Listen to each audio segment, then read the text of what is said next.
Safarkaygii Muqdisho. Safarkaygii Muqdisho.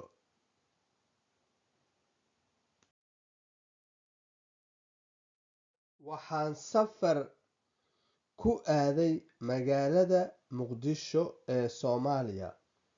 Waxaan safar ku aaday magaalada Muqdisho ee Soomaaliya. Magaaladu way qurux badan tahay. Magaaladu way qurux badan tahay.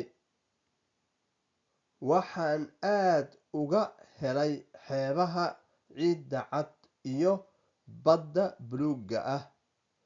Waxaan aad uga helay xeebaha ciidda cad iyo badda buluugga ah.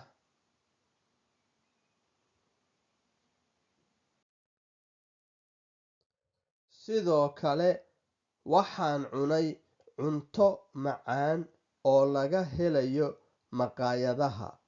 Sidoo kale waxaan cunay cunto macaan oo laga helayo maqaayadaha. Waxaan fadhiistay maqaayad. Waxaan cabay shaah iyo bun Soomaali ah. Waxaan fadhiistay maqaayad. Waxaan cabay shaah iyo bun Soomaali ah. Waxaan la kulmay dad cusub. Waxayna ii sheegeen sheekooyin xiiso leh. Waxaan la kulmay dad cusub. Waxayna ii sheegeen sheekooyin xiiso leh.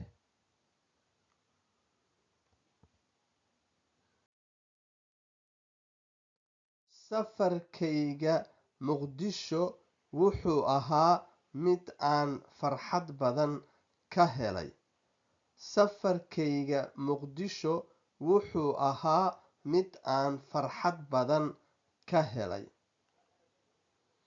Dadku waa dad furfuran oo soo dhaweyn wanaagsan leh. Dadku waa dad furfuran oo soo dhaweyn wanaagsan leh. Waxaan booqday suuqyada magaalada oo buuq iyo ganacsi badan ka socdo. Waxaan booqday suuqyada magaalada oo buuq iyo ganacsi badan ka socdo.